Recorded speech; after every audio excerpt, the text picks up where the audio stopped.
So, you know, those stereotypical true crime cases that are kind of like, this was a place where nothing ever happened until something happened. Well, this is exactly what Barron, Wisconsin is like. It's this small little town with roughly over 3,500 people. Nothing ever really happens there. It's kind of boring, but the community is pretty close to each other, and they would get a whole lot closer in October of 2018 when James and Denise Closs were found dead in their home. Their 13-year-old daughter Jayme was missing, and suddenly this little town was finally put on the radar. The police didn't know if Jayme was alive, and no one knew if Jayme was the one responsible for her parents' death, or was she somewhere else? Was she kidnapped? Was she murdered? No one knew who killed Denise and James, and no one knew where Jayme was. That was until 90 days later when Janine Nutters was walking her dog 70 miles away from Barron in Gordon, Wisconsin, when this young girl came running at her. She looked like she hadn't been fed or showered in days. She was running up to her wearing just a t-shirt and leggings in January. And it's cold. And that's when this girl would say, "I don't know where I am. My name is Jayme Closs." And that's when Janine realized this was the missing girl. And this is the kidnapping of Jayme Closs and the murders that happened to her parents.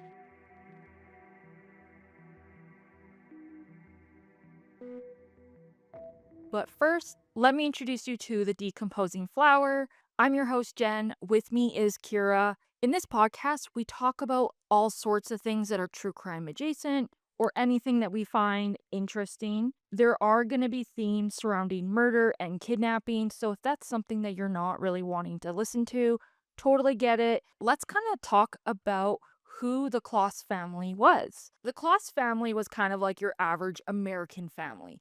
They were all very, very close to each other. They would do, the average American barbecues and just live in their normal, average American life. You had Denise and James, who were incredibly in love with each other. They actually got married in Las Vegas, which I think is so cute. Denise was really into gardening and she actually really loved birds. She was also a teacher. James was kind of like your average dad. He was obsessed with sports. This guy lived and breathed sports. And they also were the loving parents to their daughter Jayme, who was just your average 8th grade girl. She loved dancing, she loved playing volleyball, and of course, she was super into Starbucks. I think most people in 2018 were really into Starbucks. And they also had this adorable little dog named Molly, who was Jamie's best friend. She definitely was no guard dog. She was a very small little thing. She looked kind of like a little Shih Tzu. She just was an adorable little addition to the family.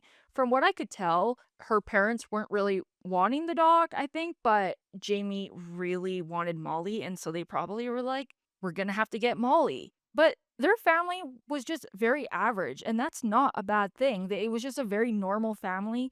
They had no enemies, and they just existed like anyone else. But that all changed when a man was driving behind a school bus, and he would watch Jayme get onto the school bus, and he just decided that he was going to destroy this family and kidnap Jayme. Jake Patterson, to me, comes across as your stereotypical loner. He was very quiet and shy, which isn't really problematic, but he had a friend group, but he kind of was like the outsider from what I could tell. He wasn't really close to anyone. After he graduated high school in 2015, he just started to isolate himself more and more, which is fairly common after high school. You know, your friends, you go to different schools and you move, but he started to kind of just isolate himself. He would enlist in the army, but was dismissed after a month for not meeting the military's expectations. I'm not too sure why. A lot of the sources were kind of very vague about it, so I'm assuming they didn't really share that with the public. It could have been a multitude of things. It could have been his physical health, his mental health, who knows. But there really isn't anything about Jake that has a crazy backstory. When you research these cases, there's always the person was severely abused or they went through a major trauma as a child, which made them become this perpetrator. But he really just had, it seemed like a normal life, except like the only thing he really had was his parents got a divorce when he was a kid. But I mean, I feel like that's almost every single person now these days, unfortunately. At the time of the case, he was 21 years old. He was living in his dad's rural cabin in Gordon, Wisconsin, doing God knows what. He seemed to jump around from job to job. He never really had anything stable. He never had a partner, but he did have one weird obsession with wanting to kidnap a young girl and torture her. Just your average fantasy, I guess. He actually wanted to kidnap multiple young girls and kill their families so he could keep these young girls to himself for God knows what. Maybe it seemed like this was just going to be a fantasy that he would just keep to himself, except one day he decided he really wanted this fantasy to come to life. He had no connections to Jayme or the Closs family. The only thing that was a little bit of a connection is he worked in the same turkey factory as her parents, but he didn't work with her parents. Like, it was like the same company, but that's it. It wasn't until he was driving home from work one day and he was behind a school bus in September of 2018 when the bus would stop in front of Jamie's house and he would watch Jayme get on the bus. And that was enough for him to be like, well, I'm going to go and kidnap that girl one day. And if I have to kill her parents, so what? And he was going to do that. But he had to have a plan, of course. So he would start off by going to Walmart, buying a few things like a ski mask, gloves. He also would change the license plate to his car. He even bought modifiers for his car. His goal was that if anyone was to see him, he would be able to take these things off his car and that they wouldn't be able to identify his car. He also began to do a lot of research into guns. What was the best gun to use? What was the most lethal? And of course, he also shaved off his hair and his facial hair so he wouldn't leave behind any DNA. So, he apparently actually attempted to kidnap Jayme twice before October 15th, but it seems like both times he tried to do this, it was too active or it was too busy in the area, it was in the daytime, or maybe he just kind of chickened out. But on October 15th, he decided that he was going to kidnap this girl and he is going to have to kill her family so he could get away with it. So around 1 a.m. on October 15th, 2018, the family was fast asleep, but Molly had began barking when she heard a car pull up. This, of course, alerted James and Denise. They woke up and James went to go and see who it was. So the thing about their house is it was kind of a little bit in the woods, not like deep in the woods, but it was a little bit weird that there would be anyone pulling up in their driveway because it wasn't like they lived in a busy street or a big neighborhood. So it was kind of odd that somebody would be pulling up there. And of course, with Molly barking, James decided he was going to go and check out to see what it was. He ended up hearing someone pound on the front door. And the thing about their house is they lived kind of in a ranch style house. So there was two doors, kind of like a little entrance, and then there would be like the main door. And so it was kind of odd that someone was already kind of through the entrance. James, after hearing this pounding at the door, he assumed it was a police officer because who else would be here pounding at the door at 1 in the morning? So he asked him to show him his badge. At this time, Denise and Jayme had already woken up, and I believe that they were already hiding in the bathroom. While they were hiding in the bathroom, Jake would actually shoot James through the window pane, and then he would shoot the doorknob so he didn't have to touch the doorknob. And at this point, Denise and Jayme had taken the vanity and the sink in the bathroom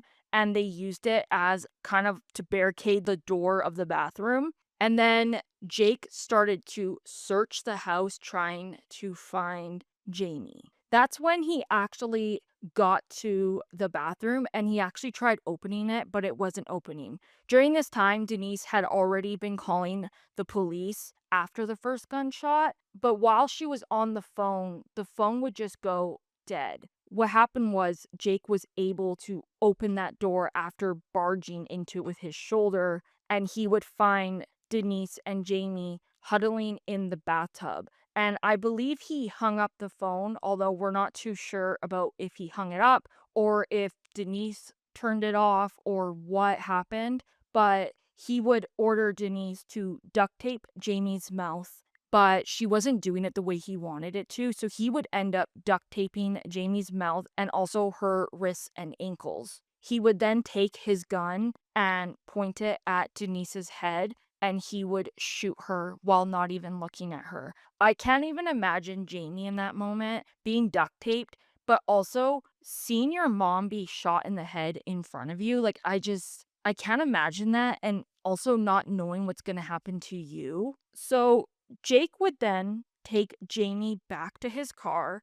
One of the saddest parts about this is the fact that Jayme would have had to walk over her dad's body. And I can't imagine, like, this girl is 13 years old. He would take Jayme and he would actually put her in the trunk of his car, and then they would leave to go to his house, which was around 110 kilometers away or 70 miles, roughly around 2 hours away. And so the crazy part of all this is the police were already on their way. And while they were getting to the house, they drove past Jake. And Jake actually pulled over to the side to let the cops pass him. And of course, the police at this time, they weren't going to stop for Jake because they're on a time limit. Maybe they weren't thinking at that time, like, oh, maybe this is that guy, right? So actually, the following day, they would actually check their dash cam and they couldn't see anything. They couldn't get the license plate. They couldn't see Jayme. They couldn't see anything. And of course, they wouldn't even seen Jayme because she was in the trunk. So when Jake would arrive at his cabin, he would burn Jamie's clothes, his gloves, and also the duct tape in the basement. He would then give her his sister's clothes and just hopefully was waiting that nobody would come and find her or him. The town is very, very small, like I said. So when the police had actually arrived, they were only 4 minutes away. That's how fast this entire thing was. When they first found James, they thought at first that this was a murder suicide. They thought that James had shot Denise and then himself.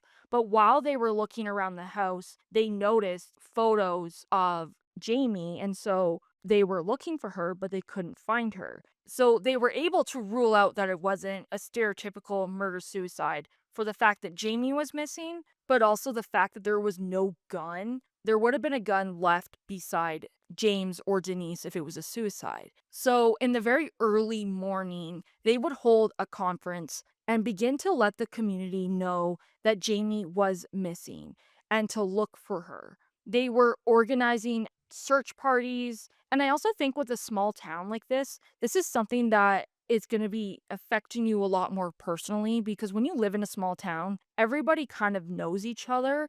So somebody would know somebody that knows the family. And I think this is also what made people anxious and scared is not knowing if it was one of your neighbors or is it somebody here who's out killing people. The sheriff who fought hard to find Jayme, he never lost hope. I think with this community being so close to each other that they truly just believed in each other and that they just wanted to fight for Jayme.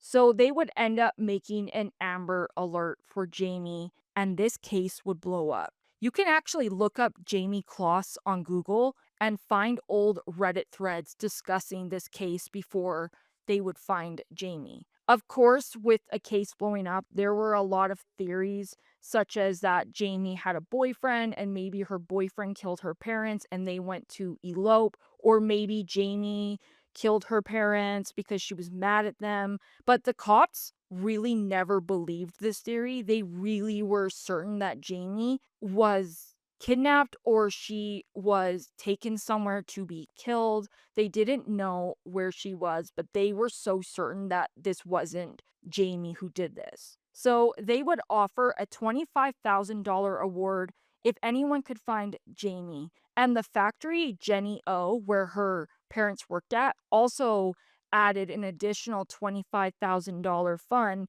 to find Jayme, which meant that if someone did find Jayme, that this could have been a $50,000 award for anyone. So the very first kind of lead was 2 weeks after this murder. There was this guy named Kyle. He was actually arrested for entering the home and burglarizing it. So the police had actually left a motion sensor at the house in case that, maybe Jayme returned or someone returned. And also, whenever there is a crime scene, they have to make sure people are not, just walking in there and ruining evidence and all that stuff.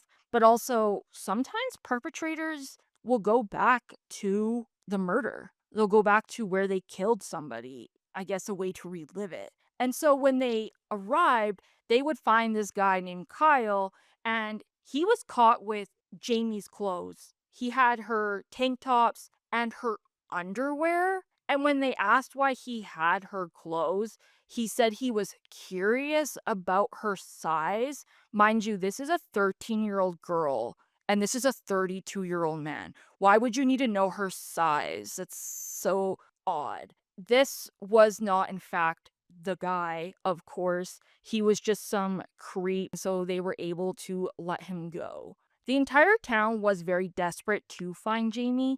They were cooking meals and restaurants were opening and they were bringing the food down to the police and the investigators and anybody who was pouring hours into this case, which I think is a very sweet thing. This community really cared about everybody in this. So while Jayme was missing, she was held captive and being forced to be hidden under Jake's bed up to 12 hours a day with no food or water or bathroom breaks. She was under this bed and it was barricaded with bins filled with weightlifting equipment, so she couldn't see out and she also couldn't even move it. Jayme was threatened that if she did anything or she tried to escape, that bad things would happen. During the night, Jayme would be forced to sleep next to Jake, where he slept with a gun next to him in case the police were able to find him and come in. Not even 2 weeks later, Jake actually got a little bit more confident that no one would find Jayme, and so he removed the modifiers off his car and he even put back his license plate. He was so confident that Jayme was not going to leave that she was too scared. So he really didn't make any additional attempts to, maybe lock the doors or anything to try and make sure if Jayme did try to get out, he could stop her, but he just didn't. He just had her under the bed. Most days, according to Jake, they would spend their days playing card games and having deep talks. Of course, they weren't going to talk about the elephant in the room, the fact that he, kidnapped Jayme and killed her parents. But I'm sure that Jayme might have most likely not even brought it up as a way to survive. You probably don't want to antagonize someone. On Saturdays, his dad would actually show up and he had no idea that Jake had Jayme under his bed. He would play the radio in case his dad heard anything. On Christmas Day of 2018, when Jayme should have been spending time with her parents and opening up her gifts, she was left to stay under his bed while Jake left to go and see his grandparents, which was around 45 minutes away. During this time, Jayme accidentally moved one of the bins, or I don't even know if she actually moved them on purpose or if it was an accident or if she actually did. But when Jake came back, he saw that this had happened and he actually beat her with a curtain rod. He would let Jayme write letters to her aunt Jennifer, but of course he would never send them, probably just a way to get off on the idea that Jayme had hope. On January 10th, 2019, Jake left and told Jayme that he was leaving for a few hours to go and apply at a job that was like a liquor store, while leaving her under his bed, boxing her inside. Once Jake left, I think that Jayme waited a little bit before she managed to actually push out the objects and get out from under his bed, and she ran out of his house wearing a light t-shirt and leggings. This is Wisconsin and it's January. It's cold. And so Janine Nutter, she was actually walking her dog when she noticed this young girl running up to her who looked like a mess. Her hair was matted. She was wearing just, the t-shirt and leggings. She just looked dissociated, if that kind of makes sense. Jayme would say to Janine, "I'm lost. I don't know where I am. I'm Jayme." That's when Janine Nutter clocked that, oh my God, this is the missing girl. So she would bring her to a neighbor's house that was just a nearby cabin and would tell the neighbors, "Please call the police. We need to call. This is the missing girl. This is Jayme Closs." So they would end up calling the police and they would describe what they had witnessed. They would also describe what Jayme had witnessed. And they would go on about how Jayme seemed very calm but dazed, most likely just dissociating. And of course, they were actually nervous or afraid that Jake was going to come and find Jayme. So while they were waiting for the police, Peter, who actually owned the cabin, was guarding the front door with a gun in case Jake was to return and that they weren't going to open the door for anyone except the police. So the police finally arrived, and that's when Jayme would tell the police everything that had happened to her and that her perpetrator was Jake Patterson. She was actually able to describe his car, which was a red Ford Taurus. She was thankfully removed from the area for her safety, most likely being taken to the hospital. So, when Jake actually arrived at home, he actually knew Jayme escaped because it's wintertime and he saw her footprints and he was like, shit, where's Jayme? So he actually went driving around the neighborhood to go and try and find Jayme. And that's when the police would pass the exact car that Jayme described. And Jayme wasn't 100% sure if it was him. So the police would actually run his license plate and it would come back to Jake Patterson. So the police would pull him over and he actually immediately surrendered and said, "I did it." So Jayme was taken to the hospital. She was treated for her wounds. And then she was later reunited with her aunt Jennifer, who would become her guardian. Because Jayme freed herself, the company, Jenny O, where her parents worked for, actually gave Jayme the $25,000, which I think is so important because Jayme was the one who saved herself. She was the one who got out of there. Who knows how long Jayme could have been in there if she didn't get herself out. So, when the police arrested Jake, he really tried to downplay his actions, saying that they were just hanging out with each other, which is like, are you sure they're hanging out? Like, you have her held captive, dude. On March 27th, he would plead guilty to 2 counts of first-degree murder and 1 charge of kidnapping.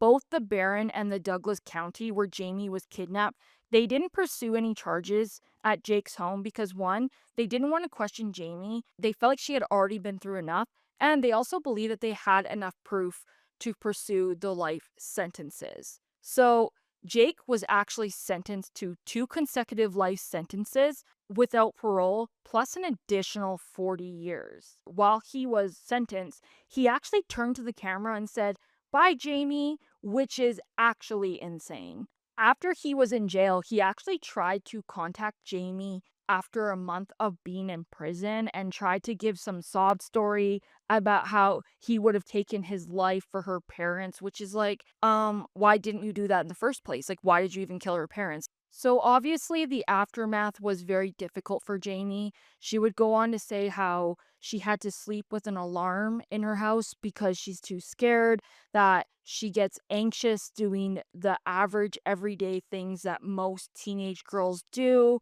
and that she can't really go to her house because it reminds her of that awful, awful memory. And so she would end up being in the custody of her aunt Jennifer.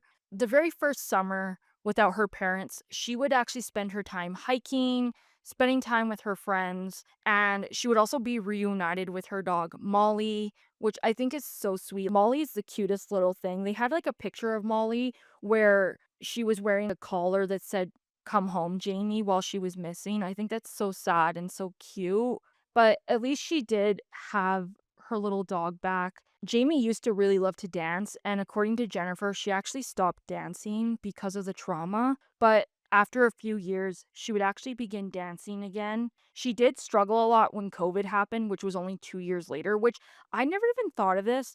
The concept of COVID and being kind of forced to quarantine could be a trigger for some people who have been held captive. I never even thought of that. She is now an advocate for missing and exploited children. She would be roughly around 21, 22 years old now. I tried to find a lot of information on Jayme, but it doesn't seem like Jamie's done any interviews since. I'm assuming that this is probably just so traumatic that maybe she's not wanting to come forward now or yet. I'm not too sure. But if we do get any updates on Jayme, we will definitely leave it in the comments below. That is what we have for this episode. Thank you so much for listening. Again, we meant no harm to anyone who was affected by this case. We also do have a Google form. If you have a topic you would like us to go over, you can leave that down in the comments or in the Google form. And again, thank you so much for listening, and we'll see you next week.